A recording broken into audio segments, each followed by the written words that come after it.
നമസ്കാരം, goodness evening ന്യൂസിലേക്ക് സ്വാഗതം. ആദ്യം പ്രധാന വാർത്തകൾ. ഉരുൾപൊട്ടൽ ദുരന്തത്തിൽ കാണാതായവരുടെ ആദ്യ കരട് പട്ടിക പ്രസിദ്ധീകരിച്ചു. പട്ടികയിൽ 138 പേർ.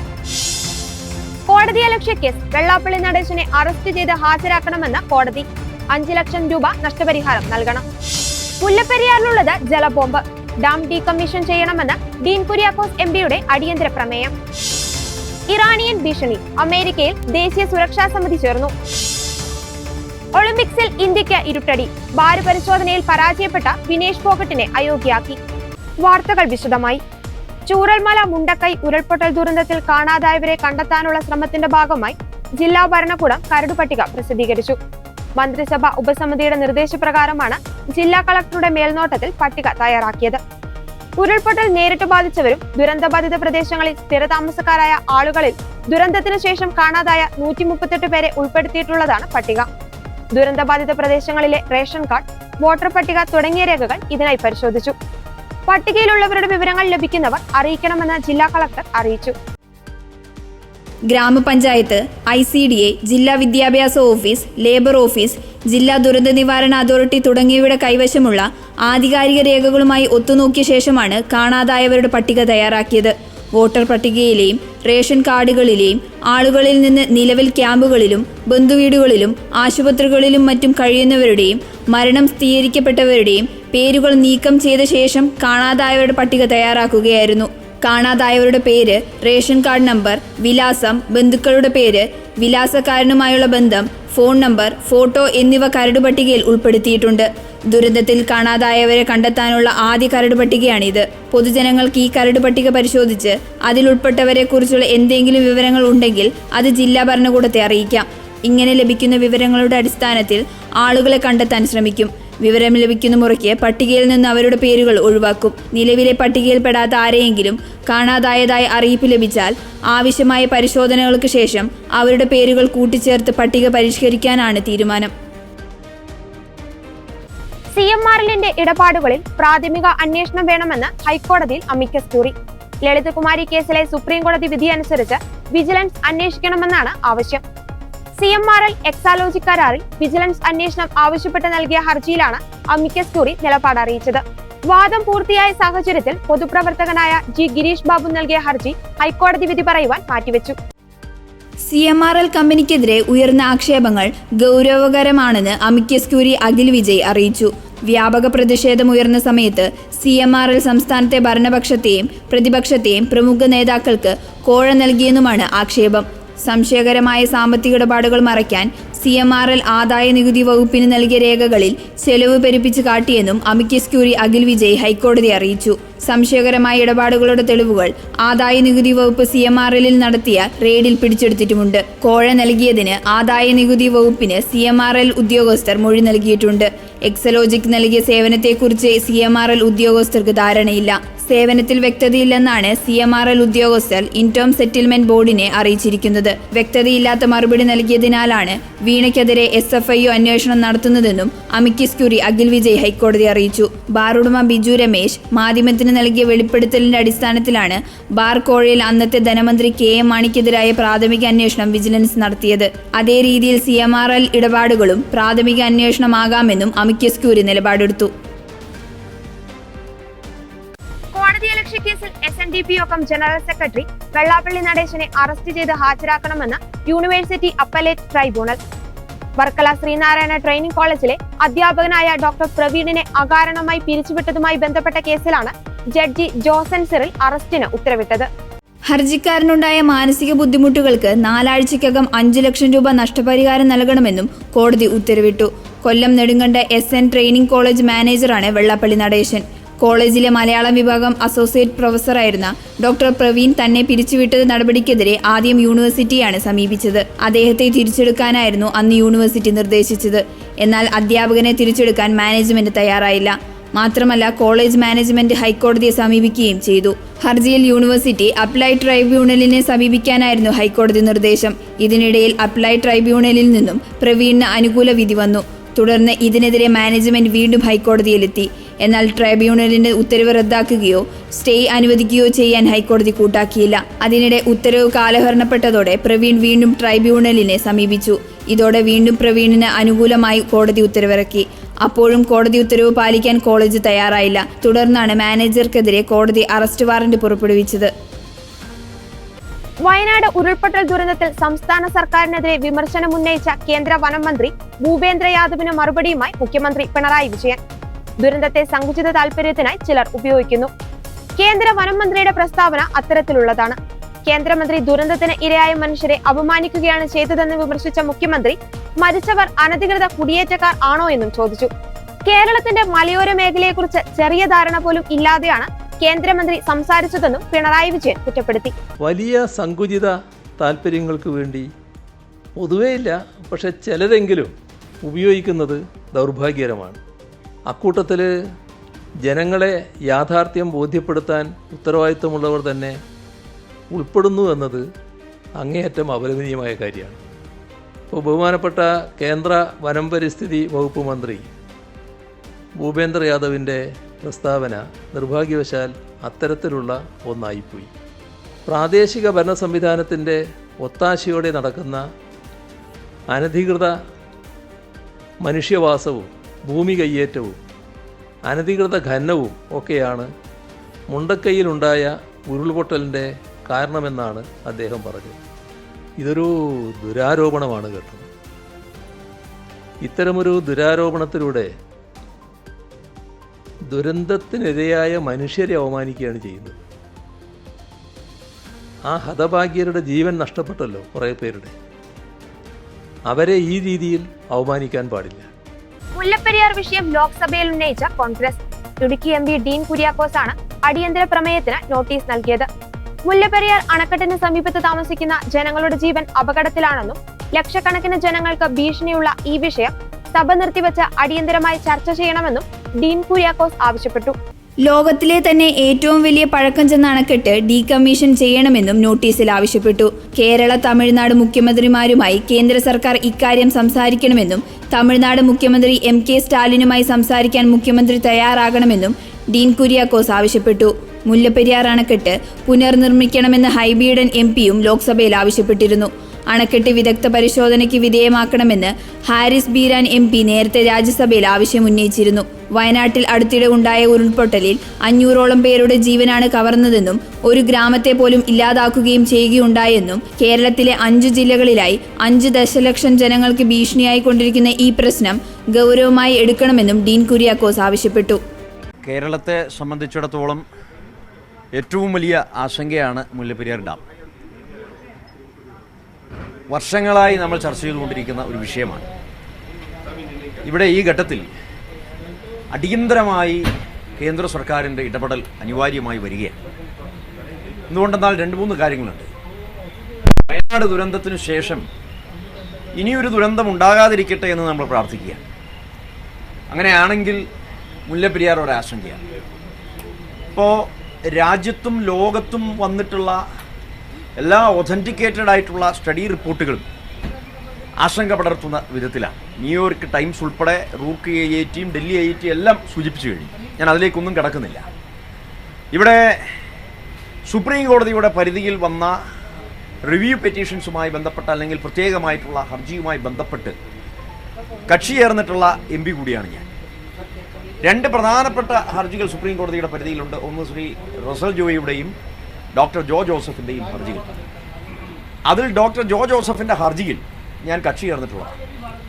നമുക്കിവിടെ ആശ്വാസകരമായി വന്നിട്ടുള്ള ചില കാര്യങ്ങൾ കോടതി പരാമർശങ്ങളിലൂടെ ഉണ്ട്. അതായത് 2021 ഡോക്ടർ ജോ ജോസഫിന് കിട്ടിയതായ ഒരു ജഡ്ജ്മെൻറ്റിൽ 3 കാര്യങ്ങൾ. റൂൾ കർവ് പാലിക്കണം, അതോടൊപ്പം തന്നെ ഇൻസ്ട്രുമെൻറ്റേഷൻ, അത്യാധുനികമായിട്ടുള്ള സയൻറ്റിഫിക് ആയിട്ടുള്ള മെത്തേഡ്സ് അനുസരിച്ചുള്ള ഇൻസ്ട്രുമെൻറ്റേഷൻ അവിടെ സ്ഥാപിക്കേണ്ടതായിട്ടുണ്ട്. അതോടൊപ്പം തന്നെ ഷട്ടർ മാനേജ്മെൻറ്റും അതുപോലെ അതിൻ്റെ മെയിൻ്റനൻസും ഉൾപ്പെടെയുള്ള കാര്യങ്ങൾ, അതുപോലെ അതിൻ്റെ ഇൻസ്പെക്ഷൻസ് ഉൾപ്പെടെയുള്ള കാര്യങ്ങൾ, അത് സംബന്ധിച്ചുള്ള ഒരു ജഡ്ജ്മെൻറ്റ് 2021 കിട്ടിയുണ്ടായി. നമുക്ക് ആശ്വാസകരമായി ലഭിച്ച ഒരവസരം അതായിരുന്നു. അപ്പോൾ അതിനനുസരിച്ചുള്ള കാര്യങ്ങൾ തുടർന്ന് പോകുമ്പോൾ തന്നെ 2021-22 പ്രത്യേകമായി ഏപ്രിൽ മാസം 8-ാം തീയതി വന്നിട്ടുള്ള ജഡ്ജ്മെൻറ്റിൽ 2-3 കാര്യങ്ങൾ കൂടി സുപ്രീം കോടതി പ്രത്യേകമായി എടുത്തു പറയുകയുണ്ടായി. അതിലേറ്റവും പ്രധാനപ്പെട്ടത് കേന്ദ്ര സർക്കാർ പാസ്സാക്കിയിട്ടുള്ള ഡാം സേഫ്റ്റി ആക്ടിനനുസരിച്ചുള്ള നാഷണൽ ഡാം സേഫ്റ്റി അതോറിറ്റി രൂപീകരിച്ച് അതിൻ്റെ പരിധിയിലേക്ക് ഇങ്ങനെ തർക്കത്തിലുള്ള ഡാമുകളുടെ റണ്ണിങ്ങും മെയിൻ്റനൻസും സേഫ്റ്റി മെഷേഴ്സും അത് ഏറ്റെടുപ്പിക്കണം എന്നുള്ളതായി. നാളിതുവരെയും അത് ചെയ്തിട്ടില്ല. അതോടൊപ്പം തന്നെ supervisory committee comprehensive safety evaluation നടത്തണം എന്നുള്ള ജഡ്ജ്മെന്റ് 2022 വന്നതാണ്. ഇതുവരെയും അത് നടന്നിട്ടില്ല. ഇങ്ങനെ 2 കാര്യങ്ങൾ സുപ്രീം കോടതിയുടെ ജഡ്ജ്മെന്റ് ഉണ്ടായിരുന്നിട്ടും പാലിക്കപ്പെട്ടിട്ടില്ല എന്നുള്ളത് അത്യധികം ആശ്ചര്യജനകവും ആശങ്കാജനകവുമാണ്. അപ്പോൾ കേന്ദ്ര സർക്കാർ അടിയന്തരമായി ഇടപെടേണ്ട ഒരു കാര്യമുണ്ട്. കാരണം കേന്ദ്ര സർക്കാരിൻ്റെ ഡാം സേഫ്റ്റി ആക്ട് പാസ്സാക്കിയതിനു ശേഷം വളരെ വ്യക്തമായിട്ടുള്ള റോളുണ്ട്. 2 സംസ്ഥാനങ്ങൾ തമ്മിലുള്ള തർക്കം.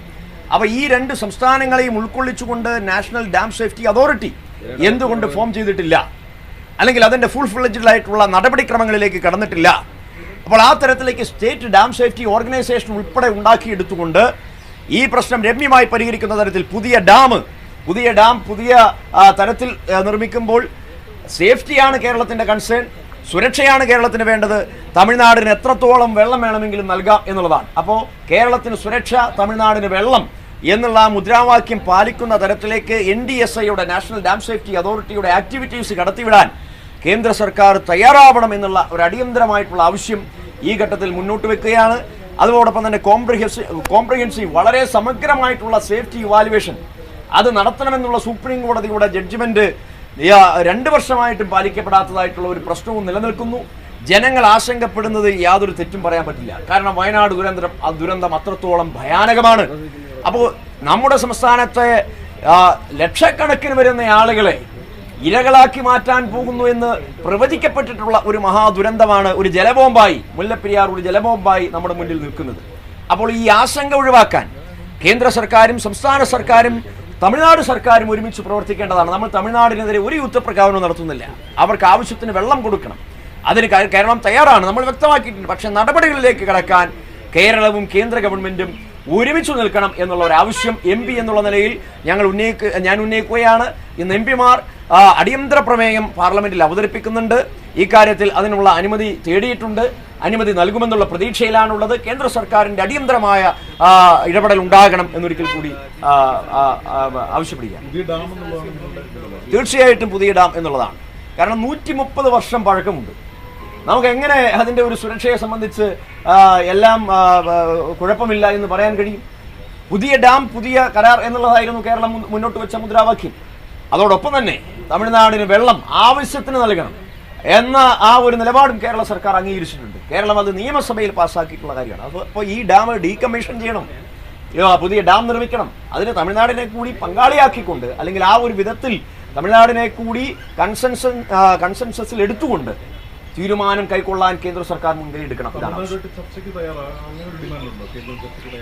കേന്ദ്രം ചർച്ചയ്ക്ക് തയ്യാറാണ്. കേന്ദ്രം 2 മുഖ്യമന്ത്രിമാരെയും വിളിക്കണം. കേന്ദ്രത്തിന് എന്തുകൊണ്ട് 2 മുഖ്യമന്ത്രിമാരെയും വിളിച്ചുകൂടാ? കാരണം ഇത് ഡാം സേഫ്റ്റി ആക്ട് പാസ്സാക്കിയതിനു ശേഷം കേന്ദ്രത്തിന് നിർണായകമായ റോളുണ്ട്. നേരത്തെ കേന്ദ്രത്തിന് റോളില്ല, സുപ്രീം കോടതിയുടെ പരിധിയിലുള്ള ഒരു തർക്ക വിഷയമാണ് എന്ന് പറഞ്ഞ് ഒഴിയാമായിരുന്നു. നമുക്ക് പാർലമെന്റിൽ ലഭിച്ചിട്ടുള്ള ക്വസ്റ്റ്യൻ ആൻസറുകളിലെല്ലാം ഡാം സേഫ്റ്റി ആക്ട് പാസ്സാക്കുന്നതിന് മുന്നേ ഒക്കെ തന്നെ കേന്ദ്രത്തിന് അങ്ങനെ കൈയൊഴിഞ്ഞ് പോകാമായിരുന്നു. എന്നിരുന്നാലും അന്നും കേന്ദ്ര സർക്കാർ ഇടപെട്ടിരുന്നു. നമുക്കറിയാം, മുന്ന് ജലവിഭവ വകുപ്പ് മന്ത്രിമാരായിരുന്ന ആളുകൾ 2 സംസ്ഥാനങ്ങളെയും കൂട്ടിച്ചേർത്ത് ചർച്ച നടത്തിയിട്ടുണ്ട്.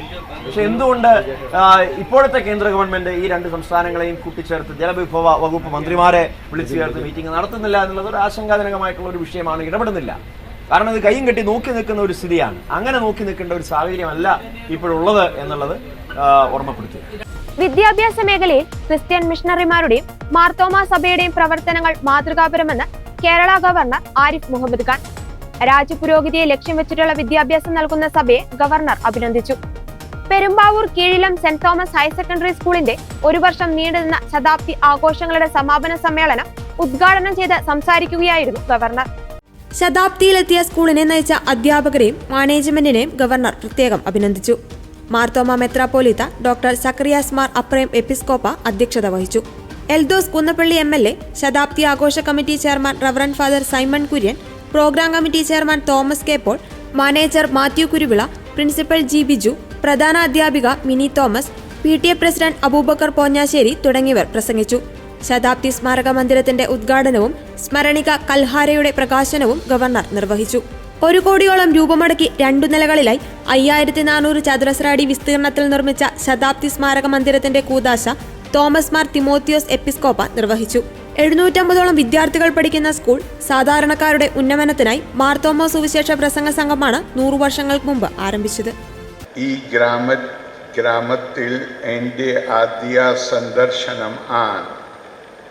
ഇവിടെ വരാനും എല്ലാവരെയും കാണാനും സാധിച്ചതിൽ സന്തോഷം ഉണ്ട്.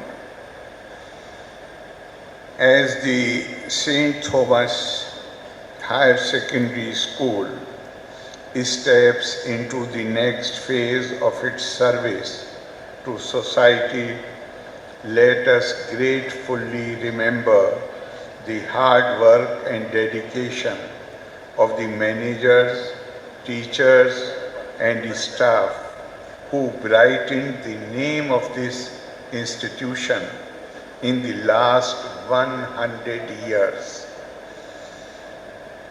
I am informed that it was the St. Thomas English Middle School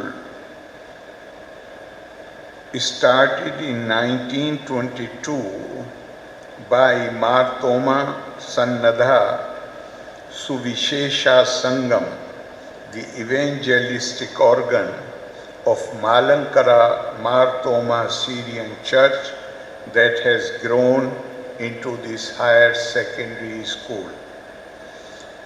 Having been upgraded in 1998, this school, I am told, now has over 700 students and adequate infrastructure.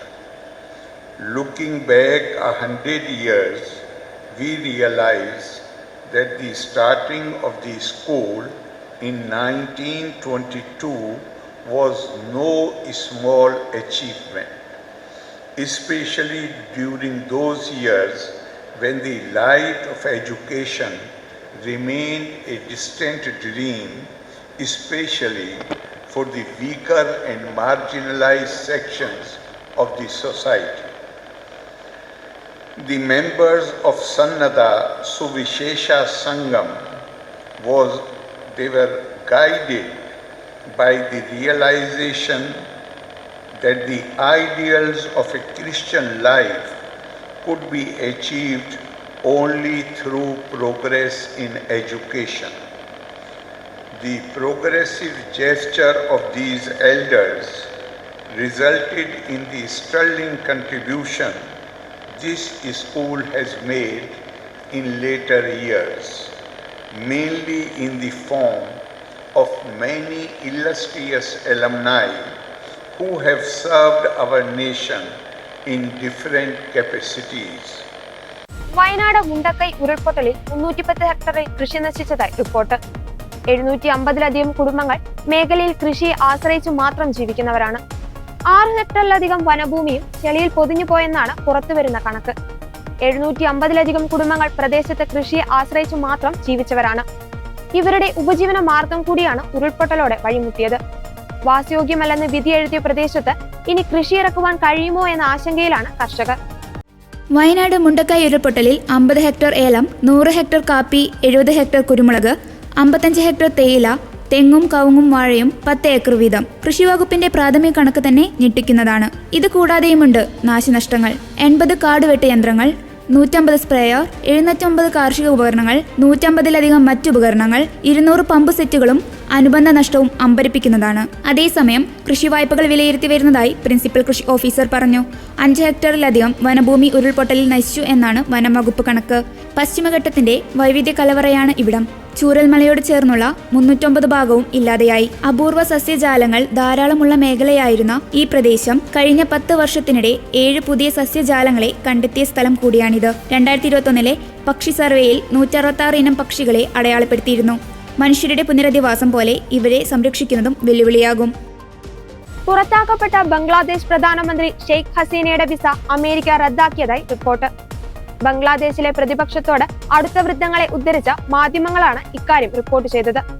നേരത്തെ അടുത്ത ബന്ധമാണ് US സർക്കാരും ഹസീനയും തമ്മിൽ ഉണ്ടായിരുന്നത്. എന്നാൽ സമീപകാലത്ത് അമേരിക്കയെ ഉദ്ദേശിച്ച് വിദേശ രാജ്യം തന്നെ പുറത്താക്കാൻ ശ്രമിക്കുന്നതായി ഹസീന ആരോപിച്ചിരുന്നു. ഇസ്ലാമിക തീവ്രവാദത്തെ പ്രതിരോധിക്കുക, റോഹിംഗ്യൻ അഭയാർത്ഥികൾക്ക് അഭയം നൽകുക തുടങ്ങിയ വിഷയങ്ങളിൽ ഹസീനയും അമേരിക്കയും സഹകരിച്ചാണ് പ്രവർത്തിച്ചിരുന്നത്. എന്നാൽ സ്വേച്ഛാധിപത്യ പ്രവണതകളുടെ പേരിൽ US അകന്നെന്ന് മാധ്യമങ്ങൾ റിപ്പോർട്ട് ചെയ്തു. ബംഗ്ലാദേശിൽ തിങ്കളാഴ്ചയും അക്രമാസക്തമായ പ്രതിഷേധം തുടരുന്നതിനിടെ ശാന്തത പാലിക്കുവാൻ US ആഹ്വാനം ചെയ്തു. കൂടുതൽ ആക്രമണങ്ങളിൽ നിന്ന് വിട്ടുനിൽക്കുവാൻ അഭ്യർത്ഥിക്കുന്നുവെന്ന് അമേരിക്കൻ സ്റ്റേറ്റ് ഡിപ്പാർട്ട്മെന്റ് വക്താവ് മാത്യു മില്ലർ പറഞ്ഞു. ഹസീനയുടെ അഭയത്തിൽ ബ്രിട്ടനും അനുകൂല നിലപാട് സ്വീകരിച്ചിട്ടില്ല. ആദ്യമെത്തിയ സുരക്ഷിത രാജ്യം ഏതാണോ അവിടെ തന്നെ തുടരുകയായിരിക്കും നല്ലതെന്നാണ് UK ആഭ്യന്തര വകുപ്പ് വക്താവ് ഒരു ഇന്ത്യൻ ഇംഗ്ലീഷ് മാധ്യമത്തോട് പറഞ്ഞത്. അതേസമയം ബ്രിട്ടനിൽ ഔദ്യോഗികമായി രാഷ്ട്രീയ അഭയം തേടാനുള്ള നടപടികൾ പിന്നണിയിൽ പുരോഗമിക്കുന്നുണ്ടെന്നാണ് റിപ്പോർട്ട്. ഇതിനിടെ ബംഗ്ലാദേശിലെ പോലീസ് ഉദ്യോഗസ്ഥർ സമരം പ്രഖ്യാപിച്ചു. പോലീസ് ഉദ്യോഗസ്ഥരുടെ സുരക്ഷ ഉറപ്പാക്കണമെന്നാവശ്യപ്പെട്ടാണ് ബംഗ്ലാദേശ് പോലീസ് അസോസിയേഷന്റെ സമരം. വിദ്യാർത്ഥി സമരക്കാർക്ക് നേരെ വെടിവെപ്പും ബലപ്രയോഗവും നടത്തിയതിനും പോലീസ് അസോസിയേഷൻ മാപ്പപേക്ഷിച്ചിട്ടുണ്ട്. വെടിവെക്കാൻ ഉദ്യോഗസ്ഥർ നിർബന്ധിക്കപ്പെടുകയായിരുന്നുവെന്നാണ് വിശദീകരണം. 300-ലധികം വിദ്യാർത്ഥികളാണ് പോലീസ് വെടിവെപ്പിൽ കൊല്ലപ്പെട്ടത്. ഇതിനിടെ ഇന്നൊരു ഇന്തോനേഷ്യൻ പൗരനുൾപ്പെടെ 24 പേരെ കലാപകാരികൾ ജീവനോടെ തീവച്ചു കൊന്നു. ഷെയ്ഖ് ഹസീനയുടെ പാർട്ടിയായ അവാമി ലീഗിന്റെ ജനറൽ സെക്രട്ടറി ഷഹീൻ ചക്ലാദാറിന്റെ ഉടമസ്ഥതയിലുള്ള ഹോട്ടലിനാണ് പ്രക്ഷോഭകർ തീയിട്ടത്. അതിനിടെ രാജ്യത്തെ ന്യൂനപക്ഷങ്ങൾക്കു നേരെ വ്യാപക ആക്രമണം നടക്കുന്നതായും റിപ്പോർട്ടുകളുണ്ട്. ബംഗ്ലാദേശ് ജനസംഖ്യയുടെ 8% ഹിന്ദുക്കളാണ്. കലാപം തുടരുന്ന ബംഗ്ലാദേശിൽ നിന്ന് 6 കുഞ്ഞുങ്ങളടക്കം 205 ഇന്ത്യക്കാരെ പ്രത്യേക ചാർട്ടേഡ് വിമാനത്തിൽ ധാക്കയിൽ നിന്ന് ഡൽഹിയിലെത്തിച്ചതായി എയർ ഇന്ത്യ അറിയിച്ചു. ഇസ്രായേലിൽ ഇറാന്റെ ആക്രമണം ആസന്നമെന്ന സൂചനകൾക്കിടെ US പ്രസിഡന്റ് ജോ ബൈഡൻ ദേശീയ സുരക്ഷാ സമിതി യോഗം വിളിച്ചു ചേർത്ത് സ്ഥിതിഗതികൾ ചർച്ച ചെയ്തു. ഇറാൻ ആക്രമിച്ചാൽ ഇസ്രായേലിനെ സഹായിക്കുവാൻ US തയ്യാറാക്കിയ പദ്ധതികൾ യോഗത്തിൽ അവതരിപ്പിച്ചതായി ബൈഡൻ അറിയിച്ചു. പശ്ചിമേഷ്യ സംഘർഷം പടരാതിരിക്കുവാൻ നയതന്ത്ര തലത്തിൽ ഊർജിത ശ്രമം തുടരുന്നതായി US സ്റ്റേറ്റ് സെക്രട്ടറി ആന്റണി ബ്ലിങ്കനും പറഞ്ഞു. കഴിഞ്ഞയാഴ്ച ഹമാസ് നേതാവ് ഇസ്മായിൽ ഹനിയ ടെഹ്റാനിലും ഹിസ്ബുള്ള കമാൻഡർ ഫഹദ് ഷുക്കൂർ ബെയ്റൂട്ടിലും കൊല്ലപ്പെട്ട സംഭവങ്ങളിലാണ് പശ്ചിമേഷ്യയിൽ വിപുലമായ യുദ്ധഭീതി ഉയർത്തിയിരിക്കുന്നത്. ഇസ്രായേലിനോട് പ്രതികാരം ചെയ്യുമെന്ന് ഇറാനും ഇറാന്റെ പിന്തുണയോടെ ലെബനനിൽ പ്രവർത്തിക്കുന്ന ഹിസ്ബുള്ളയും പ്രഖ്യാപിച്ചിട്ടുണ്ട്. ആക്രമണത്തിന് ഇറാൻ തെരഞ്ഞെടുത്തിരിക്കുന്ന രീതിയും സമയവും സംബന്ധിച്ച് വ്യക്തതയില്ലെന്ന് ദേശീയ സുരക്ഷാ സമിതി യോഗത്തിൽ ഉദ്യോഗസ്ഥർ ബൈഡനെ അറിയിച്ചു. ഇറാനും ഇറാന്റെ പിന്തുണയുള്ള സായുധ ഗ്രൂപ്പുകളും ഉയർത്തുന്ന ഭീഷണിയെക്കുറിച്ചും സംഘർഷം ഒഴിവാക്കാനുള്ള നിയന്ത്രിത നീക്കങ്ങളെക്കുറിച്ചും ചർച്ച നടന്നുവെന്ന് ബൈഡൻ പിന്നീട് പ്രസ്താവനയിൽ പറഞ്ഞു. നയതന്ത്ര നീക്കങ്ങളുടെ ഭാഗമായി സ്റ്റേറ്റ് സെക്രട്ടറി ആന്റണി ബ്ലിങ്കൻ ജോർദാനിലെ അബ്ദുള്ള രാജാവുമായി ചർച്ച നടത്തി. അതിനിടെ അമേരിക്കയിലെ ഡെൽറ്റ എയർലൈൻസ് കമ്പനി ടെൽ അവീവിലേക്കുള്ള വിമാന സർവീസുകൾ ഓഗസ്റ്റ് 31 വരെ നിർത്തിവെച്ചു. ജർമ്മനിയിലെ Lufthansa company Tehran, Beirut, Tel Aviv എന്നിവിടങ്ങളിലേക്ക് ഓഗസ്റ്റ് 12 വരെ സർവീസ് നടത്തുന്നില്ലെന്നും അറിയിച്ചു. ഗുഡ്നസ് ഈവനിംഗ് ന്യൂസ് ഇവിടെ അവസാനിക്കുന്നു. കൂടുതൽ വാർത്താ അപ്ഡേറ്റുകൾക്കായി ഗുഡ്നസ് ഓൺലൈൻ സന്ദർശിക്കുക.